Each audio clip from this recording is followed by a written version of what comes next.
He swore to heaven, but I felt a bit uneasy. My mind kept replaying the image of them sitting on the sofa. Jack wouldn't, would he? I had pursued him relentlessly for half a year before succeeding. He couldn't possibly be won over in just one evening, right? I still felt a bit anxious, partly due to my lack of self-confidence and partly because I wasn't sure how long Jack could resist.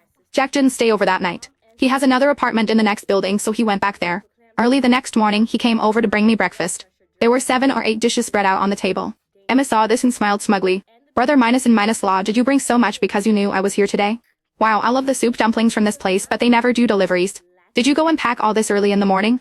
Jack looked up at her. No, I forgot you were here. I actually bought less than usual. It's mainly because Lily doesn't have a good appetite in the morning, so I buy more for her to choose from.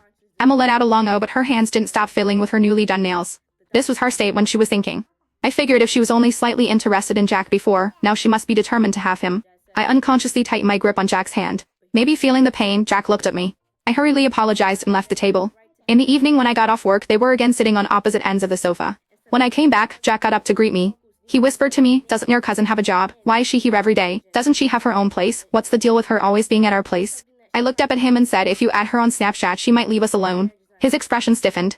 After a moment he said, I just added her. She said she'd go home tomorrow if I did. I just said oh and went into the bedroom. Jack followed me in, hugging me and asking if I was angry. I just don't want to see her every day. I added her, but I can block her, you know. Look, I've already set her to do not disturb. As he spoke, he took out his phone and held it up to my face, trying to prove his innocence. I didn't say anything, but my disappointment must have been obvious because Jack held my hand and comforted me for a long time. At dinner, he kept trying to make conversation with me and piled food onto my plate. Emma saw this and just smiled. Our Jack is very attentive, isn't he? Jack ignored her.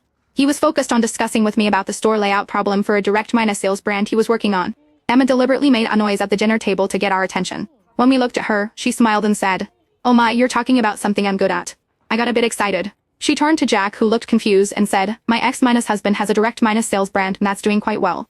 He has many channels that he could share with me. For Lily's sake, I could help you out. Then she went on to introduce the brand in detail. I could see that Jack was very tempted. He looked at me hesitantly, then at Emma, and asked, if it's your ex-husband's, wouldn't it be inconvenient? What's inconvenient about it? A little pillow talk and everything's solved, right? Just wait for my message.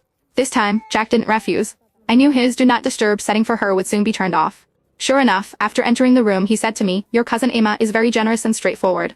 I just looked up at him once, my eyes half red. He immediately came over to comfort me. I was just saying. How could I be interested in a woman who's still entangled with her ex-husband? Emma left my apartment the next day, and Jack didn't come back for several days. He said he was out of town for work because several direct minus sales stores were opening at the same time.